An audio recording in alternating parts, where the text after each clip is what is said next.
Gledalke in gledalci, lepo pozdravljeni.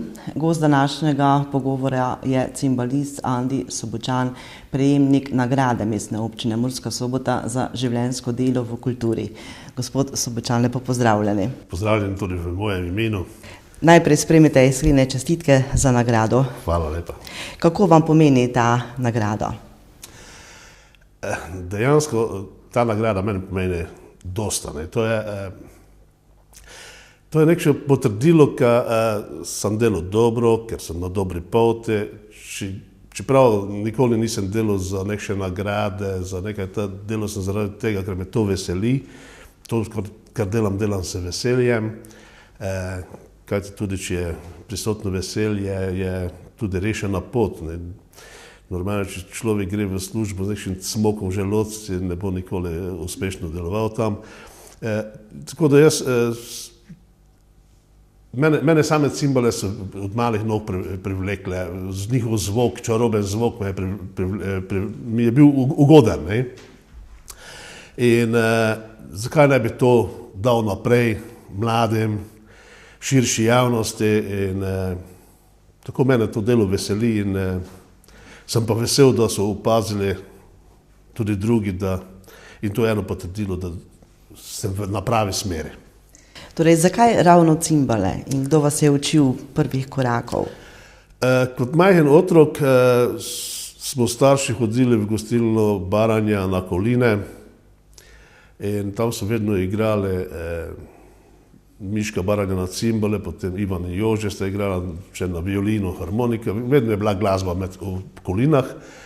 In kot majhen otrok, tam 7-letni, 8-letni, sem vedno k cimbale, jaz bi se to učil. Mene je fasciniralo tiste prebiranje z rokami, prebiranje tiste tono.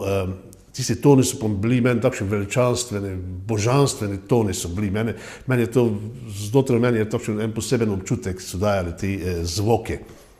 In seveda, tudi tisti majhen otrok jaz bi se to učil in po nekje leto pa pol, 2 leti nagovarjanja je Miška rekel očetu, no, pa potem ga pa pripelji na vaje, pa bomo probali še bo kaj z njega. In tako sem se začel potem kot 9-letni otrok učiti priznanem cimbalistu Miški Baranji na ta inštrument.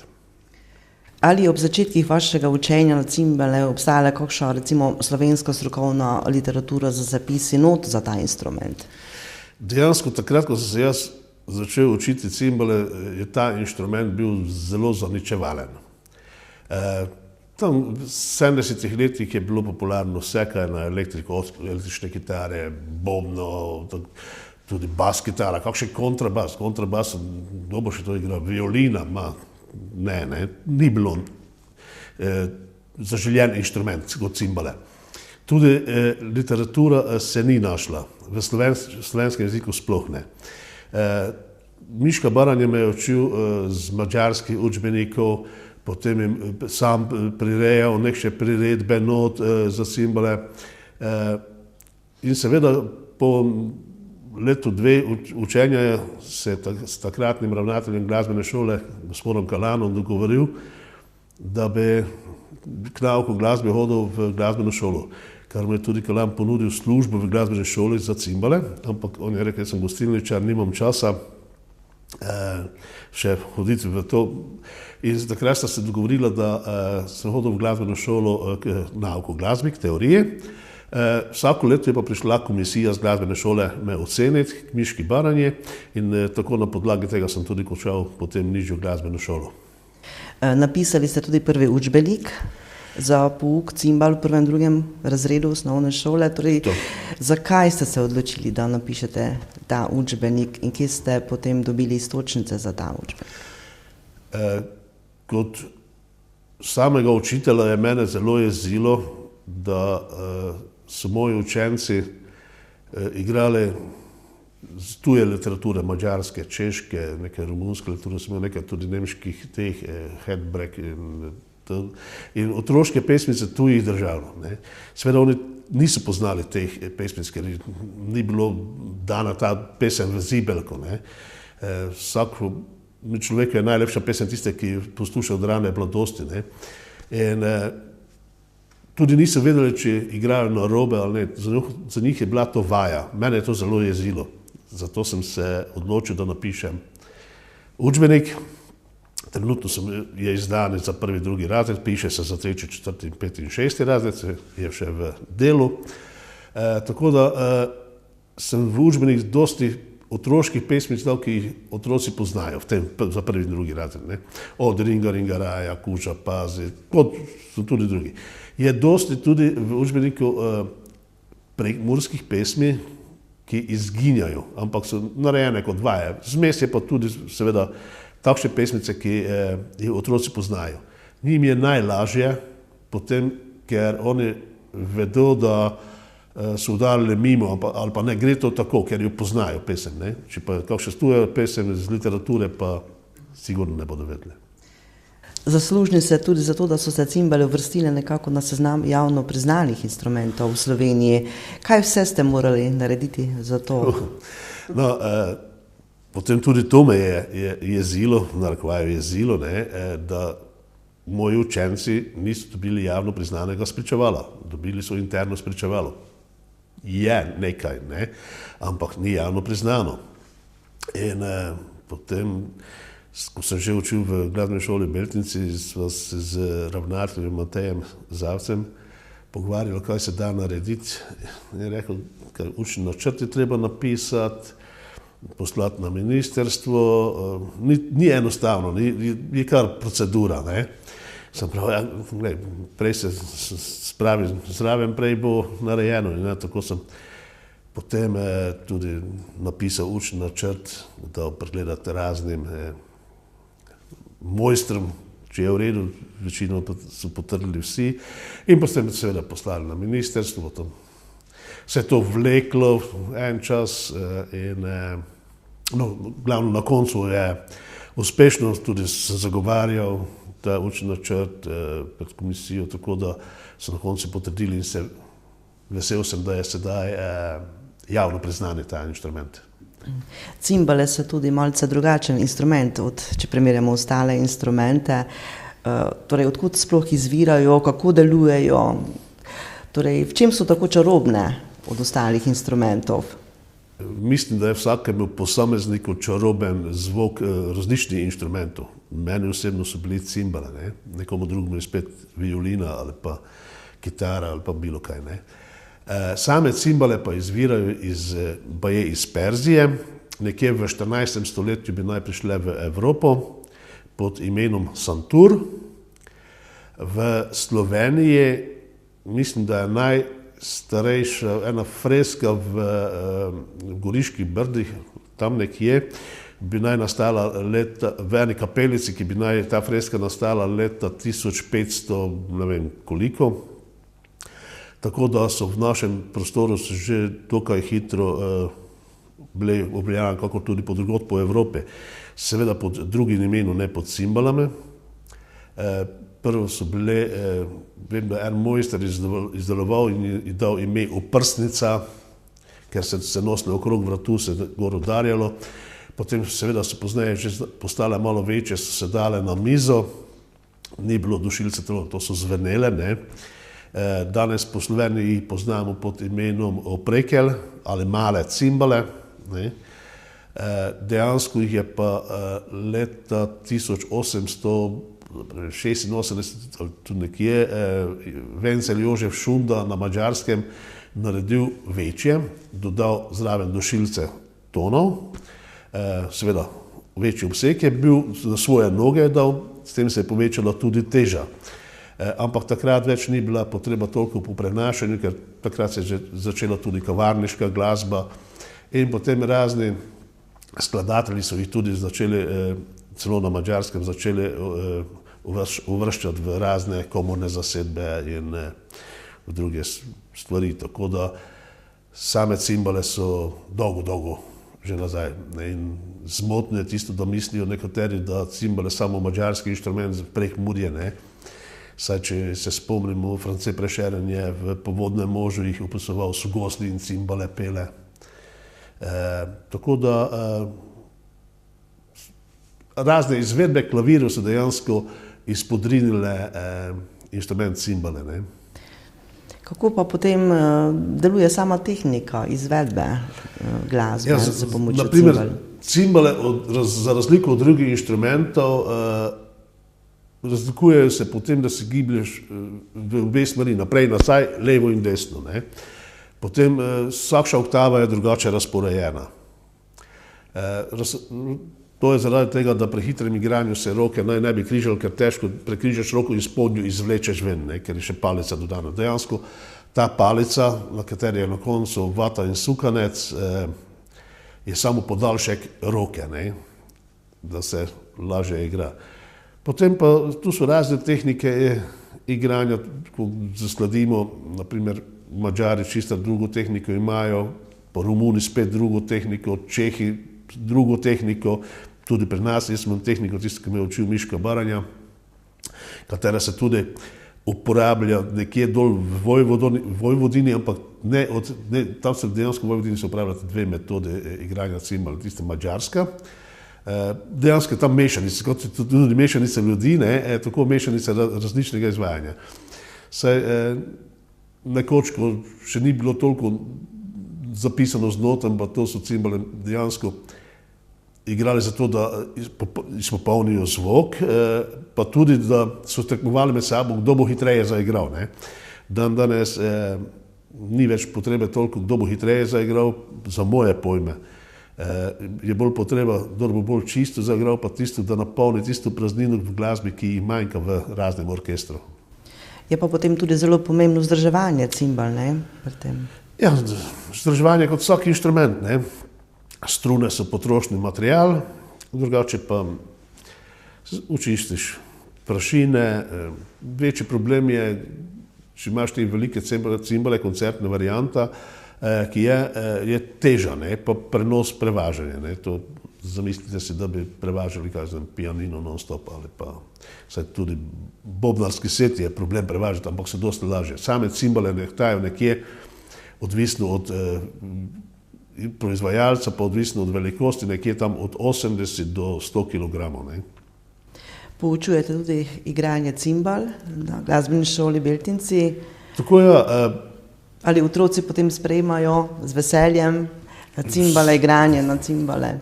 Moram povedati, da opažam, da je to število učencev vsako leto narašča. Mislim, veselje do tega inštrumenta. Če pa smo že pri učenju, bi dobro bilo, da povem, da na začetku sem učil doma.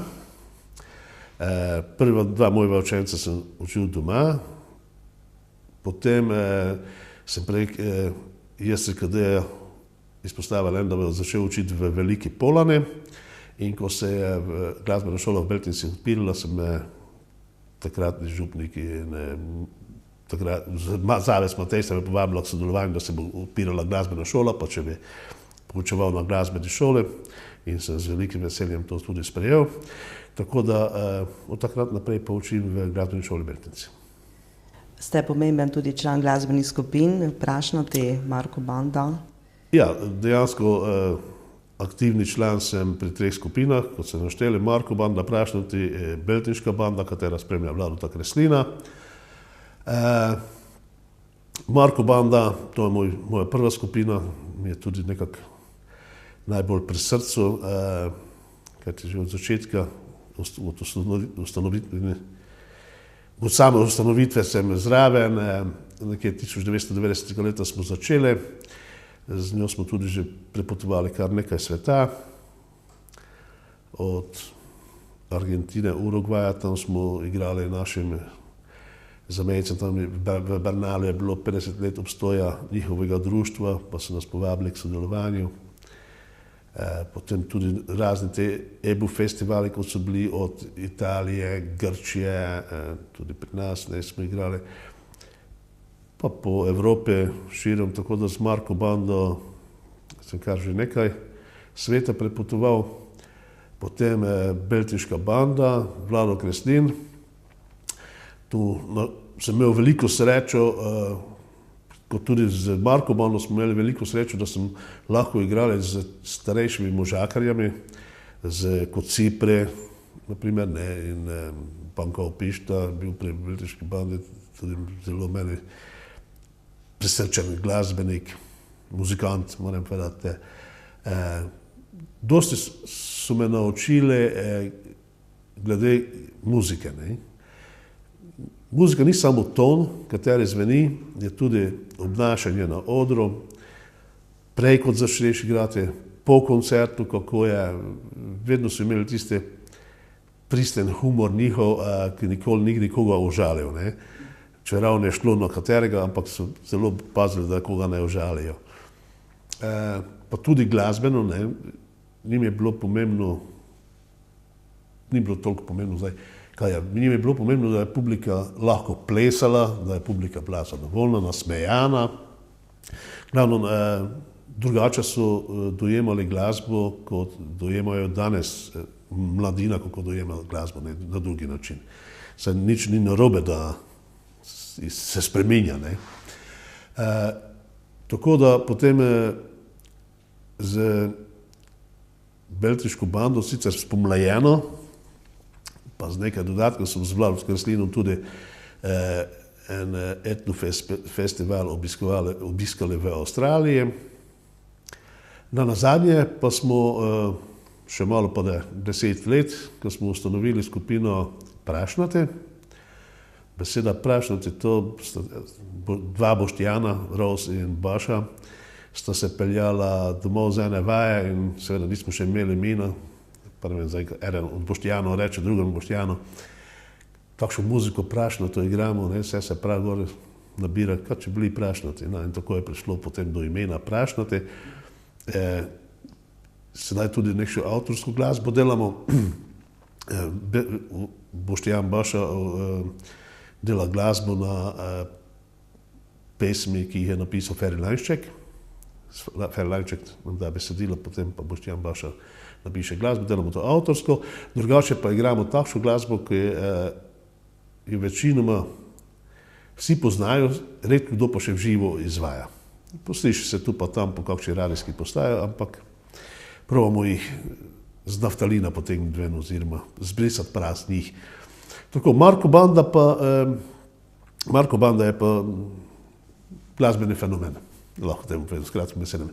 Z njih pa v tej skupini smo pa osnovni člani smo bili Samo Budna, Boštjan Ros, Slavko, Petek in jaz. Samo Budna še vedno priskoči na pomoč, ko je potreba, drugače pa on je šel v svoje vode. Sedaj sta zraven prišla tudi Miha Kavaš in Željko Ritlop. Tudi včasih, ko je potreba, nam kot zunanji član Marko Bande je Tomo Rauch nam priskoči na pomoč. In to je glede te skupin zdaj. Kaj želite svojo glasbo sporočiti ljudem? Z glasbo, jaz vedno probam z glasbo povedati, kot pesnik hoče povedati nekaj z pesmijo, ne. Tako hočem jaz prek glasbe ustvariti nekaj čustva v ljudeh, ne, pozitivna čustva. Seveda, glasba je znana, da pomirja, da blagodejno vpliva na razne elemente v človeškem sistemu. Tako da vesel sem, če lahko ljudem dam to, kar jih zadovoljuje, mislim, kar jih sprošča, nikoli nisem premišljeval, zdaj pa moram nekaj dati, ne, čutiš pa daš, ne. Saj glasba v meni je kot nekša eksplozijo, ki daš potem ven in daš ljudem, daš širši množici, da je tudi njim lepo, ne samo mene. K čemu težite, recimo, vse skozi igranje na cimbale, vse skozi to obdobje vašega igranja? Ravno to, kar sem prav, ne, da tudi ljudje občutijo te lepe občutke, kot jaz sam. Po drugi strani pa, da zelo se trudim, da ta inštrument ne bi šel, bar v našem okolju, pa tudi v slovenskem prostoru, ne bi šel v pozabo. Zato tudi poučujem, upam, da bo še bar 2 naučim, da bosta naprej učila. Če se slučajno enemu kaj zgodi, še eno ostane. In da naj ljudem lepo, zakaj bi moglo biti nekaj slabega, naj je lepo. Gospod Andi Sobočan, hvala vam za obisk v našem studiu. Hvala vam za povabilo. Želim vam še veliko glasbenih ustvarjanj. Hvala. Gledalke, gledalci, hvala vam, da ste spremljali pogovor. Ostanite z nami. Lep pozdrav.